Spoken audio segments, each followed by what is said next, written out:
नमस्ते दोस्तों, मैं हूं प्रदीप कुमार। आप देख रहे हैं डिजिटल मार्केट। वीडियो शुरू करने से पहले बता दूं कि ये वीडियो एक एजुकेशनल पर्पज के लिए। अगर आप कोई भी फाइनेंशियल इन्वेस्टमेंट करते हो तो अपने फाइनेंशियल एडवाइजर से सलाह जरूर लें या फिर अपनी सोच समझ के साथ ही इन्वेस्टमेंट करें।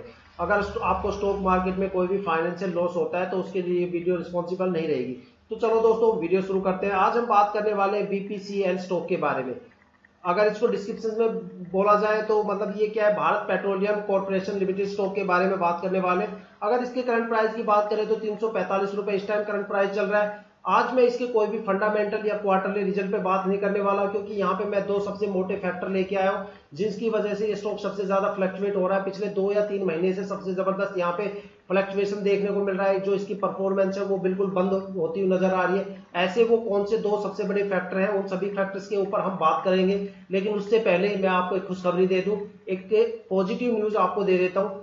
ये स्टॉक 13 तारीख मतलब आज मार्केट के एंडिंग से पहले पहले एक अच्छी खासी पॉजिटिव मोमेंटम के साथ चलेगा।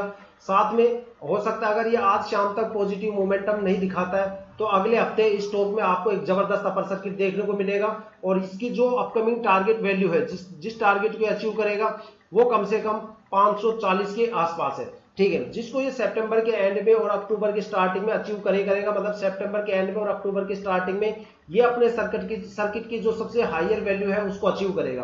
ठीक है, एक जबरदस्त यहाँ पे पॉजिटिव मोमेंटम आपको देखने को मिलेगा। अब ये मैं हवा में कोई भी तीर नहीं मार रहा, इसके पीछे मैं डेटा और कुछ फैक्टर ऐसे ही बताऊंगा।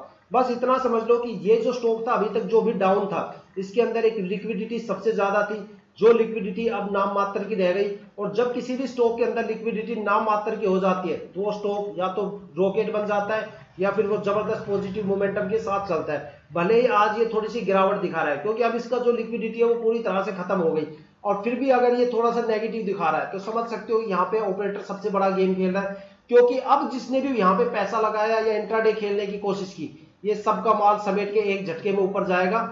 ये या तो आज शाम मार्केट की क्लोजिंग तक चला जाएगा, नहीं फिर आपको मंडे से या फिर अगले हफ्ते से इसको जबरदस्त पॉजिटिव मोमेंटम के साथ देखने को मिलेगा। और ये इतने स्पीडली ऊपर जाएगा कि आप फिर दोबारा स्टॉक को बाय नहीं कर पाओगे। तो यहाँ पे मैं आपको सिर्फ इतना ही कहना चाहूंगा कि इंट्राडे बिल्कुल भी मत खेलना। जब आपने 2 या 3 महीने वेट किया है, इतनी टेंशन ली है, तो यहाँ पे अब एक हफ्ते या 1.5 हफ्ते कम से कम बिल्कुल भी यहाँ पे कोई भी सोल्ड आउट मत करना। यहाँ पे कोई भी इंट्राडे खेलने की कोशिश मत करना। और जो बायर्स हैं, जो स्टॉक में सबसे ज्यादा इंटरेस्टेड है, बाय करना चाहते हैं, तो उनको एक चीज बता दूं, जितने जल्दी आप स्टॉक से बाय करना चाहते हो, जितना ज्यादा वॉल्यूम आप बाय करना चाहते हो, उतना आपके लिए सही रहेगा। क्योंकि आप उतना ज्यादा यहाँ पे रिटर्न ले सकते हो। जैसे जैसे आप एक एक दो दो दिन वेस्ट करते जाओगे, यहाँ पे आप किसी ना किसी टर्म के अंदर कुछ ना कुछ परसेंट यहाँ पे प्रॉफिट आप जो रिटर्न आने वाला है उस रिटर्न से हाथ धो बैठोगे। ठीक है, तो देखो ये तो हो गया एक खुशखबरी। लेकिन जो दो फैक्टर मैं डिस्कस करने वाला हूं, लेकिन उससे पहले मैं एक चीज कहना चाहूंगा कि अगर आप वीडियो पे नए हो तो चैनल को सब्सक्राइब जरूर कीजिएगा, ताकि हम जो भी डीपली एनालिसिस करके आपके लिए इंफॉर्मेटिव वीडियो लेके आते हैं उनकी अपडेट या नोटिफिकेशन आप तक सबसे पहले पहुंच पाए। ठीक है, ताकि आप स्टॉक मार्केट के हर पहलू से अपने आप को अपग्रेड कर सके, अपडेट कर सके, रूबरू कर सके। ठीक है, तो देखो सबसे दो दो ऐसे बड़े फैक्टर जिनकी वजह से मार्केट में एक अफरा तफरी का माहौल बना हुआ था, मार्केट में तंगी का माहौल बना हुआ था। जो सबसे पहला फैक्टर है वो इंडियन स्टॉक मार्केट का अपना खुद का फैक्टर है। जो दूसरा फैक्टर है वो इंटरनेशनल मार्केट को लेके है, खासतौर पे यूरोप के मार्केट को लेके है। और यूरोप में बात करें तो एनवाईएसई स्टॉक एक्सचेंज को लेके है।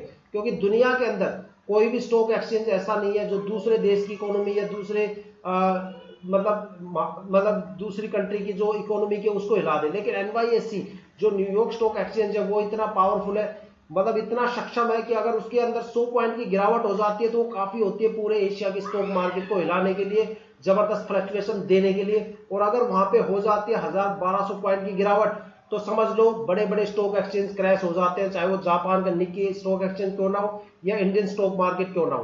पिछले 2 महीने से एनवाईएससी के अंदर जबरदस्त गिरावट हुई है। वर्ल्ड की जितनी भी बड़ी बड़ी दिग्गज कंपनियां, माइक्रोसॉफ्ट, गूगल जैसी, वो वहीं से ऑपरेट होती है। ठीक है, तो एनवाईएससी के अंदर जो ये गिरावट का सिलसिला था ये अगस्त से शुरू हुआ था। अगस्त के अंदर एनवाईएससी के अंदर 1000 पॉइंट की गिरावट हुई।